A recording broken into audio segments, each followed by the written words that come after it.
This Sportz Blitz podcast is brought to you by LMG. Grow your business through logo design, paper products, and video production. Visit leemarketing.net to learn more. And all the things that I love, but I'm going to take you in a different direction here because I do follow you on Twitter, as I mentioned during the commercial break. And if you're out there and if you're into Twitter, you really need to look up Matt Scalici and follow him because he gives you some great information. But one big news item that came out today about college basketball here involving the SEC and the Big 12, there's going to be a SEC Big 12 challenge. Alabama will be hosting Texas Tech, I believe, on November 14th. That'll be the first game of the whole challenge, and then Auburn will travel to Iowa State. But there's some other big games mixed in there as well. Yeah, I mean, this is an interesting opening slate, and I think you can see that this thing came together rather quickly, and I think in future years you'll see this be more of kind of a two-night event where they'll pack all the games together, whereas this time it's really almost spread over really more than a month, beginning with that Texas Tech-Alabama game and ending with a Texas A&M-Oklahoma game in Houston. But I think probably the ones that jump out definitely are Kansas, Florida, and then Kentucky plays Baylor. So, I mean, those will be some pretty intriguing matchups. I think West Virginia, Missouri is pretty interesting looking. But I think over time, these are two leagues that have a lot of potential to grow their basketball. And I think both leagues ideally would like to have a lot more of their teams become tournament-level programs as these two conferences play each other in this challenge every year. And just keeping with basketball, I know this particular recruit didn't have the interest, or didn't have any interest, I should say, in Alabama or Auburn. But Andrew Wiggins has made his decision today. He was number one recruit in the country. Most people, for the longest time, assumed he was going to Kentucky. And then late in the game, a lot of people began to make the prediction he was going to Florida State. He surprises me, at least, today and commits to Kansas.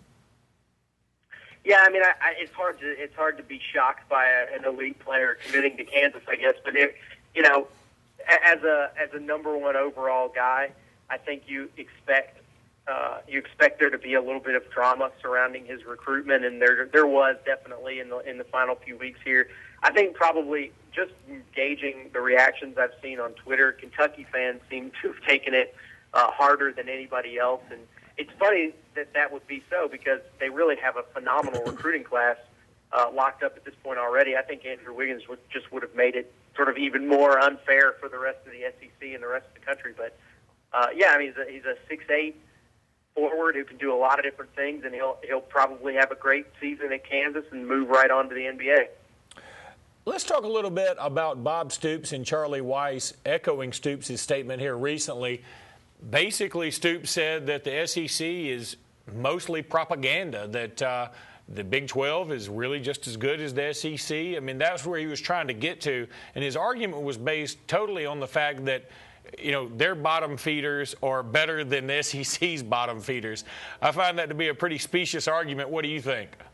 Yeah, I mean, I don't think you want to get into arguing whose worst teams are better than the other conference's worst teams. But, you know, I think that what Bob Stoops is up to is pretty obvious. This is the time of year where he and every other coach is going around to these different booster club meetings and alumni groups and trying to rally the troops. And, you know, while I think Oklahoma has done a fine job the last few years, it's certainly necessary to keep the enthusiasm going. It's been a while since Oklahoma was in the national championship picture late in a season. And, you know, I don't think there's necessarily any doubts about whether Bob Stoops is the right guy for the job or not, but sort of similar to what we've seen happening at Georgia, the fans just they want to see more. They want to see things go to the next level, and they want to be part of the national championship discussion again, and they haven't been for a while. So I think Bob Stoops is taking the opportunity to try and get people riled up all over the country. I mean, certainly people are talking about Oklahoma.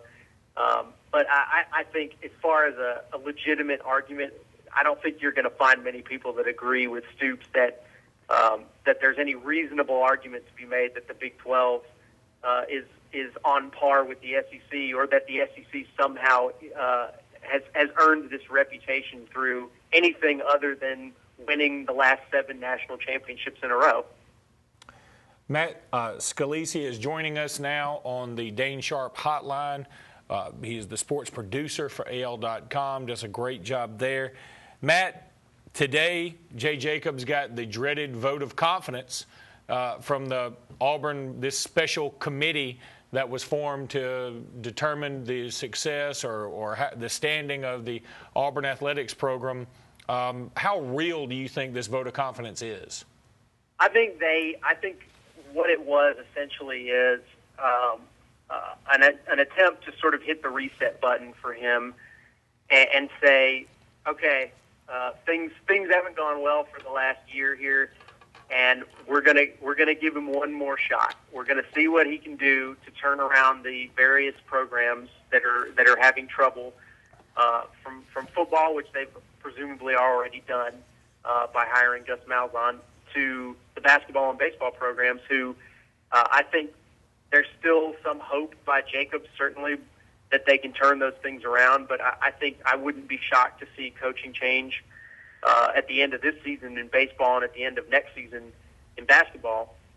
But I think essentially what this was about was trying to give Jay Jacobs an opportunity to clean up the mess that he in part contributed to so far. And I think a lot of Auburn fans that I've heard from and talked to would rather see him go ahead and move on and have somebody else come in and clean up the mess. But I think Jay Gouge has shown in the past he really does not take a lot of joy in meddling in the athletic affairs at Auburn. He likes to leave that up to an athletic director, and I think he maybe would rather let Jay Jacobs give this thing one more try than go through the process of trying to hire a new athletic director. It's just not something that Jay Gouge feels like he wants to put his focus on right now. So, yeah, I mean, this is a big year for Auburn athletics. They're coming off in what I think is, in general, one of the worst years in a very long time for Auburn sports all around. There's plenty of reason to be optimistic about most of the programs on campus, and if for some reason things look a lot like they did for the past calendar year, once again in 2013 and 2014, then I don't think there's any question that you'll see Jay Jacobs moving on. Okay, recently Auburn has gotten several commitments from the Mobile area, and if you listen to Auburn fans, they have planted their flag firmly back in Mobile. They own the city. It's a done deal. If you listen to Alabama fans, most of these guys, Alabama wasn't going after anyway, or they had somebody ranked higher on their board, so it's no big deal. Which one is right, or is the truth somewhere in the middle? Well, they're both right, and that's not very satisfying for the fans to hear. But the thing is that Auburn needed to win Mobile, and they did. And I think this was something they had to do coming into this recruiting class. These 3 kids we're talking about, I guess there are 4 now in particular, that Auburn had their eyes on. They got on them early, and they did a good job of focusing on them early in the recruiting process. And they really needed them. They needed to make a splash in-state if they were ever going to be able to be competitive head-to-head with Alabama on the recruiting trail inside the state of Alabama again. Now, it's certainly also true that Alabama does not need to rely as much on in-state recruiting anymore. They've become a national brand. You're seeing them bring in guys from Texas, from California, from Utah, all over the place. And Alabama looks at recruiting as a national game at this point. I think they would love to get some great qualified in-state kids whenever possible, but it's not how they're going to live and die as a program the way that perhaps Auburn is going to for the first few years of the Malzahn regime here. So it was something that was more important for Auburn to come in and get these kids that they were probably in pretty good shape for to begin with.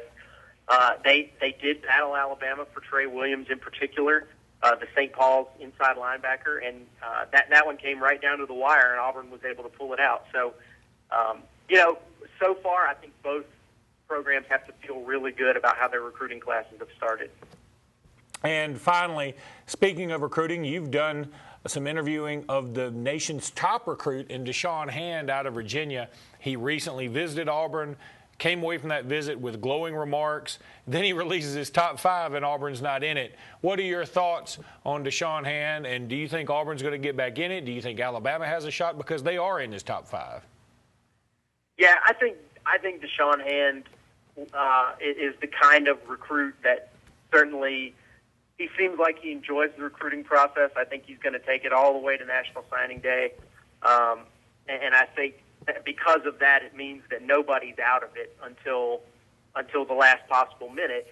That said, I think that he made it pretty clear with his most recent interview that the visit to Auburn was probably more of a favor to his head coach, who's former Auburn star Karibi Dede, who was actually in Auburn to receive his master's degree. So basically it sounds like he went along for the ride with his coach. He checked out the campus while he was there. I believe the quotes were something like, at Auburn they showed me a construction site, which I believe he's referring to the fact that they were showing him the athletic dorms that they're building right now. And I think you can see why Auburn would want to do that. They want to show that they're constantly improving the program. They're building more for the future. But I think it's possible that something like that could come off and sort of send a message to the recruit that, hey, these guys are sort of trying to play catch-up with the rest of the SEC. You've already seen athletic dorms at these other schools. They're still trying to build one at Auburn right now. So, you never know. Auburn's got a great recruiting staff. I think right now they're probably on the outside looking in for DeSean Hand. Matt, thanks a lot. Great stuff tonight. Why don't you throw your Twitter handle out there for everybody who may want to follow you? I'm just at Matt Scalici, which is Scalici. And come give me a follow, and you can also find all my work at al.com/sports. Hey, Matt, thanks a lot. We want to have you on again soon, okay? Yeah, sure. Anytime, guys. All right, that was Matt Scalici with AL.com, the sports producer there at AL.com. He does a great job for him. And, again, go give him a follow at mattscalici.com. Well, no, I think it's just at Matt Scalici. I'm not really familiar with Twitter just yet. I'm just now getting there, so forgive me. That's going to take us to a break. When we come back, Randy will be out here with me. We've got some more to talk about. Hope you won't call in. 256-234-6464. We'll talk to you in just a minute.